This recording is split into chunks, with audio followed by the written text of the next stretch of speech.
The spiritual path daily में आपका स्वागत है। हर दिन आध्यात्मिक ज्ञान की एक नई किरण। तो चलिए आज एक बहुत ही अनोखे मंदिर की कहानी सुनते हैं और जानते हैं इसे एक दादी की जुबानी जो अपने पोते को ये कथा सुना रही हैं। पता है ये सिर्फ एक मंदिर की कहानी नहीं है, ये तो आस्था और खुद को बदलने की एक पूरी यात्रा है। तो कहानी की शुरुआत होती है एक बच्चे की बड़ी ही मासूम सी गुजारिश से। सोचिए रात का समय है और एक पोता अपनी दादी से जिद कर रहा है कि वो उसे कोई मजेदार, कोई रोमांचक कहानी सुनाए। और दादी का जवाब देखिए, बड़ा ही रहस्यमयी है।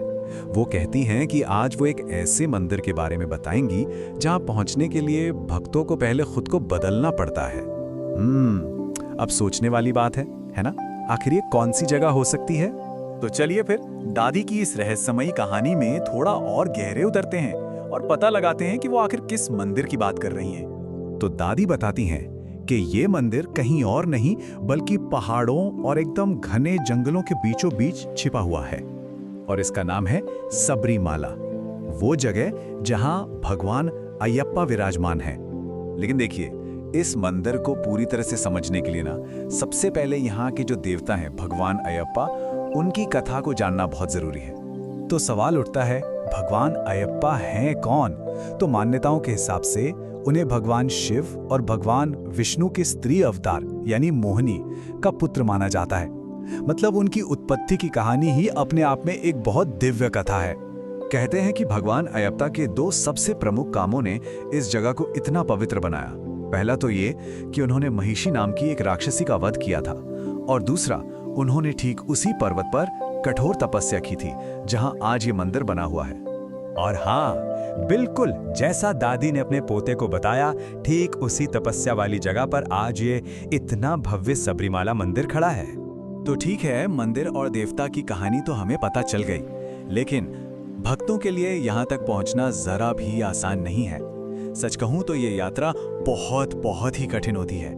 यहाँ आने से पहले भक्तों को पूरे 41 दिनों का एक बहुत ही कठोर व्रत रखना होता है। इसे व्रतम कहते हैं। अब इन 41 दिनों में होता क्या है? वो बिल्कुल सादा जीवन जीते हैं, एकदम सात्विक भोजन करते हैं और अपना पूरा ध्यान सिर्फ और सिर्फ भक्ति में लगाते हैं। और जब ये व्रत पूरा हो जाता है ना, तब जाकर वो जंगल के मुश्किल रास्ते पर नंगे पैर चलकर मंदिर पहुंचते हैं। अब ये सब सुनकर पोते के मन में एक बहुत ही सीधा सा सवाल आता है, आखिर इतनी मेहनत क्यों? और ये सवाल सिर्फ उस बच्चे का नहीं है, शायद हम सब भी यही सोच रहे होंगे, है ना? और दादी का जो जवाब है ना, वो इस यात्रा का असली मतलब समझाता है। वो कहती हैं कि ये सिर्फ शरीर की यात्रा नहीं है, ये तो आत्मा की यात्रा है। एक ऐसी यात्रा जो इंसान को अंदर से पूरी तरह से बदल देती है। और जब भक्त मंदिर पहुंच जाते हैं तो उन्हें 18 पवित्र सीढ़ियां चढ़नी होती हैं। इन्हें पति नेटम पदी कहते हैं। लेकिन ये सिर्फ पत्थर की सीढ़ियां नहीं है, नहीं, इनका एक बहुत ही गहरा आध्यात्मिक मतलब है। तो होता यह है कि हर एक सीढ़ी मन के किसी एक बुराई को, आप कह सकते हैं अहंकार, गुस्सा या मोह, इन सबको छोड़ने का एक प्रतीक है। तो जब कोई भक्त इन 18 सीढ़ियों को पार कर लेता है तो ऐसा माना जाता है कि वो आध्यात्मिक रूप से बिल्कुल शुद्ध होकर भगवान के सामने पहुंच रहा है। अच्छा, सबरीमाला की इस यात्रा का एक और बहुत ही अद्भुत और सच कहूं तो रहस्यमयी पहलू भी है और इसे जाना जाता है मकर ज्योति के नाम से।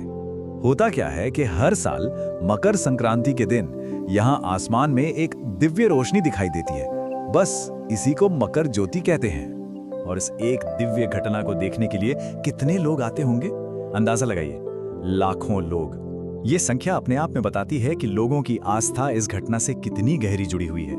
भक्तों का विश्वास है कि ये जो रोशनी है ये कोई आम रोशनी नहीं है, ये तो खुद भगवान अयप्पा का आशीर्वाद है जो अपने भक्तों को दर्शन देने के लिए इस रूप में प्रकट होते हैं। तो फिर इस पूरी कहानी का, इस पूरी कठिन यात्रा का असली मतलब क्या निकलता है? अब दादी अपने पोते से ठीक यही सवाल करती हैं। कहानी के आखिर में दादी पोते से पूछती हैं, तो इस कहानी से क्या सबक मिला? और देखिए ये सवाल सिर्फ उस बच्चे के लिए नहीं है, ये हम सबके लिए भी है। और पोता जो जवाब देता है वो बहुत ही खूबसूरत है। वो समझ जाता है कि सच्ची भक्ति के लिए मेहनत और अनुशासन तो चाहिए ही चाहिए, पर सबसे बड़ी बात कि ईश्वर तक पहुंचने का जो रास्ता है वो पहले खुद को बदलने से शुरू होता है।